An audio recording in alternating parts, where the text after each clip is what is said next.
ఈ వీడియోలో మన సుప్రీంకోర్టు చీఫ్ జస్టిస్ చంద్రచూడ్ గారు తమ ఇంట్లో జరిగినటువంటి వినాయకుడి పూజా కార్యక్రమంలో ప్రధానమంత్రి గారిని ఆహ్వానించినట్లున్నారు.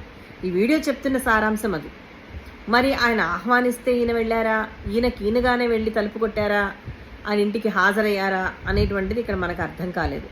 ఎందుకంటే సిజేఐ గారు పిలిచారా అనుకుందామా అంటే అలా పిలవకూడదు. ప్రధానమంత్రిని ఒక పర్సనల్ తన ఇంటి ఫంక్షన్కి కోడ్ ఆఫ్ కాండక్ట్ ప్రకారం సిజేఐ గారు పిలవకూడదు అని న్యాయ కోవిదులు చెప్తున్నారు. ఎందుకంటే వీళ్ళిద్దరికీ ఒక డిస్టెన్స్ అనేది ఉండాలి, ఆ డిస్టెన్స్ మెయింటైన్ చేయాలి అనేటువంటిది ఒక రూల్ కోడ్ ఆఫ్ కాండక్ట్ కిందకు వస్తుంది.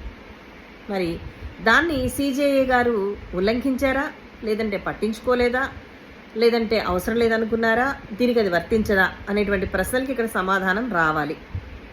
మరి ప్రధానమంత్రి గారు పిలవకుండా వెళ్ళారా అంటే, పిలవకుండా వెళ్ళి ఉంటే ఈ వీడియో, ఈ హడావడి, డిఫరెంట్ యాంగిల్స్లో ఫోటోషూట్లు జరిగాయి అంటే ఇది ముందు తెలిసిన కార్యక్రమమే అని అర్థమవుతుంది.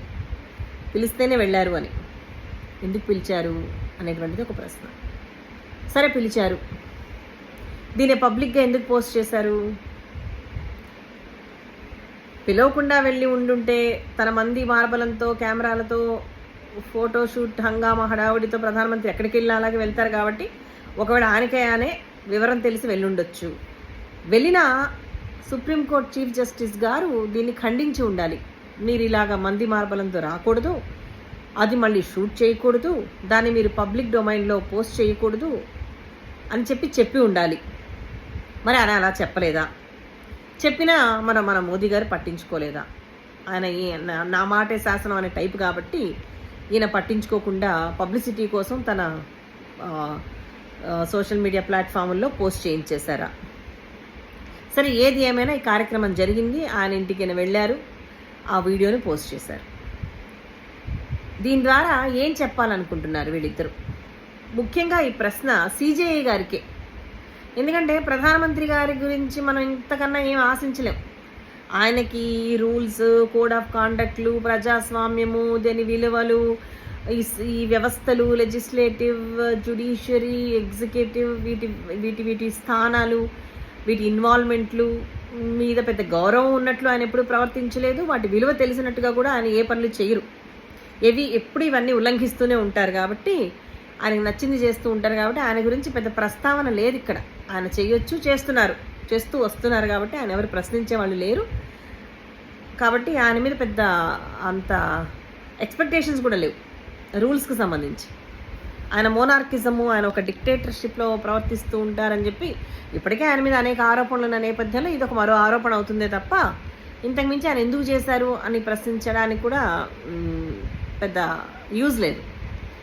అయితే సిజేఐ గారు ఎందుకు ఇలా చేశారు అనేటువంటిదే ఇక్కడ ప్రశ్న. అందరూ ప్రశ్నిస్తుంది ఇదే. ఎందుకు చేసుంటారు? అంత పెద్ద ఉన్నత స్థానంలో ఉన్నటువంటి వ్యక్తికి ఇది కోడ్ ఆఫ్ కాండక్ట్ కిందకు వస్తుందని తెలీదా? తెలిసినా పిలిచారంటే ఏంటి కారణం? నిజంగానే ఆరోపణలు వస్తున్నట్లు అన్ని వ్యవస్థల్ని ప్రభుత్వం తమ గుప్పెట్లో పెట్టుకుంది అన్నదాన్ని ఇప్పుడు న్యాయ వ్యవస్థ కూడా ప్రభుత్వం గుప్పెట్లో ఉండి పనిచేస్తుంది అని వస్తున్న ఆరోపణలు నిజం అనుకోవాలా?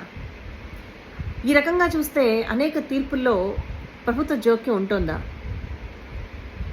ఏ రెండు వ్యవస్థలు అయితే కలవకూడదో అవి ఇంత పర్సనల్గా కలుస్తున్నాయి అంటే ప్రజలకు ఎలాంటి మెసేజ్ వెళ్తుంది?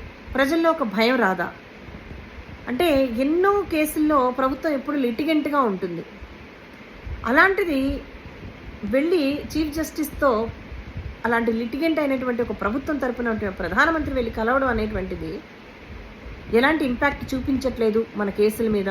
అతిపెద్ద అంటే ఇప్పటికే సుప్రీంకోర్టులో ఉన్నటువంటి పెండింగ్లో ఉన్నటువంటి అనేక కేసుల మీద ఎలాంటి ప్రభావం ఉండదు, ప్రభుత్వ జోక్యం ఉండదు అనడానికి మరి ఏంటి ఆధారం?